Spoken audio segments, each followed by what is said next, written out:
এমন সময় আছে কোনো কিছু খেতে ইচ্ছে করে না, আর এমন সময় আছে যে তখন কিন্তু যত যাই হোক আর এইরকম রান্না যদি খেতে ইচ্ছে করে তখন কিন্তু কোনো কিছুতে থাকাও যায় না। আসসালামু আলাইকুম, welcome back to my page. সকালবেলা ঘুম থেকে উঠেই কিন্তু নেশা হয়েছে যে আজকে হচ্ছে চিকেন দিয়ে আর ডিম দিয়ে নুডলস রান্না করে খাবো, আর সব কিছু মশলা টশলা দিয়ে আজকে নুডলস খাবো স্পাইসি করে।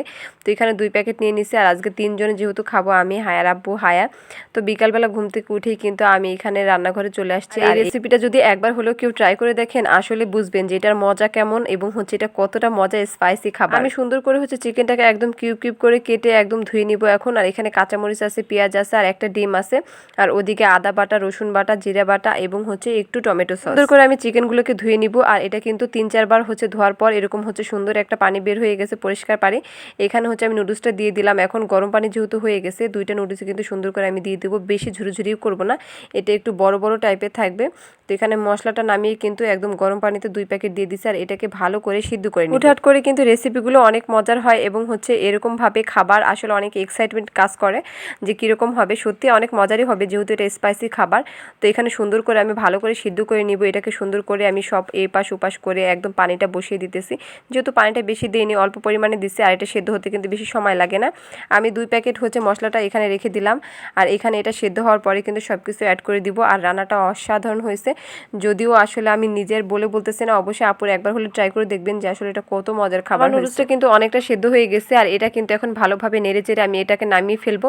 বেশি শুকাতে দেওয়া যাবে না, বেশি শুকালে কিন্তু অনেকটা নরম হয়ে যাবে। আর এটাকে যেহেতু আমি লম্বা লম্বা করে রাখতে চাচ্ছিলাম, তো এটাকে এখন নামিয়ে আমি সুন্দর করে পানিতে ধুয়ে টুয়ে একদম ঝরঝরা করে নিব। না এরকম আসলে অনেক কিছুই না হুটহাট করতে ইচ্ছা করে, এবং হুটহাট করে কিন্তু আমি করে ফেলি। আমার যখন যেটা খেতে ইচ্ছে করে আমি তখন কোনো সময় বাঁচি না, সেটা যদি ডিপ ফ্রিজেও থাকে সেটাকে আমি নরম করে কিভাবে রান্না করতে হয় সেরকমভাবেই করার চেষ্টা করি। আমি কড়াইটা বসিয়ে কিন্তু তেলটা দিয়ে দিছি। তেল দেওয়ার পর এখানে কাঁচামরিচ এবং হচ্ছে পেঁয়াজগুলো ঝুরি করা যেগুলো ছিল সেগুলো দিয়ে দিব।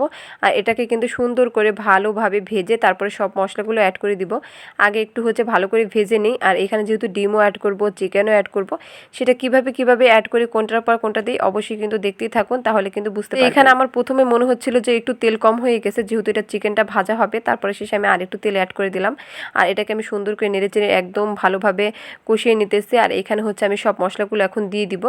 মশলাগুলো দেওয়ার পর এখানে আমি সুন্দর করে একটু ভেজে নেড়েচেড়ে কিন্তু এক সাইডে মশলাগুলো রেখে আর এক সাইডে হচ্ছে আমি ডিমটা ভেজে নিতেছি, কারণ না হলে কিন্তু সব ডিমের মধ্যে মশলাগুলো চলে যাবে। এজন্য এক সাইডে করে আমি মশলাগুলো ডিমটা ভেজে নিচ্ছি, আর তারপরে কিন্তু আমি চিকেনটা দিয়ে দেবো, কারণ এখানে যেহেতু ডিমটাও বেশিক্ষণ ভাজা লাগে না, সময় লাগে না। এখানে হচ্ছে মশলার উপর আমি চিকেনটা দিয়ে দেবো, আর এটা পুরোটা একসাথে মিক্স করে দিব। আর এই রান্নাটা এত মজা লাগে, এত টেস্টি হয়, যেহেতু এটা চিকেন অ্যাড করা থাকে, অনেক খেতে মজা থাকে। এটা কিন্তু বাচ্চাদের টিফিনেও চাইলেও অবশ্যই দিতে পারবেন আপুরা যারা হচ্ছে এটা করতে চান, কারণ এটা যেহেতু অনেকটা স্বাস্থ্যকর নুডলস আমাদের প্রত্যেকটা বাচ্চার জন্য কিন্তু আমরা করে থাকি। আর চিকেনও আছে, এখানে ডিমও আছে, দুইটাই কিন্তু অনেক উপকারী। তো আমি কিন্তু হায়াকে এরকম হচ্ছে মাঝে মধ্যেই করে দিব এখন থেকে। আর এটা যেহেতু আমার হুটহাট রেসিপি, আর আমি হুটহাট করি কিন্তু আসলে এটা করতেছি, আর খেতে এত মজা হয়েছে সেটা আসলে বলার বাইরে। আমি এখানে হালকা একটু পানি দিচ্ছিলাম, কারণ পানিটা দিলে কি হয়, গোশটা ভালোভাবে একদম সিদ্ধ হয়ে যায়। আর আপনারা যদি এভাবে পানি না দিতে চান তাহলে কি করবেন, যখন গোশটা ফ্রিজ থেকে নামাবেন তখন একটু হালকা গরম পানিতে রেখে দিবেন, তখন কিন্তু ওই হালকা গরম পানিতে গোশটা সেদ্ধ হয়ে যায়, আর কষানোর সময় এতটা পানি দেওয়াই লাগে না। তো এখানে কিন্তু আমি পানিটা দিয়ে ভালোভাবে কষাই নিতেছি, যাতে একদম গোশটা ভালোভাবে সিদ্ধ হয়ে যায়। আর আজ সেদ্ধ কিন্তু কোনো জিনিসই খাওয়া যাবে না, চিকেন তো অবশ্যই না। এই জন্য আমি সুন্দর করে কষিয়ে যে পানিটা থাকে সেই পানিটা কিন্তু একদম শুকিয়ে নিব। আর পানিটা যত শুকাবে আর এটা টেস্টটা কিন্তু তত বেশি বাড়বে। এখন দিয়ে দেবো নুডলস, আর নুডলস যেহেতু একদম পানিটা ঝরে গেছে, একদম ঝরঝরা হয়ে গেছে, এখন নুডলসটা আমি সুন্দর করে দিয়ে এটাকে নেড়ে নিব।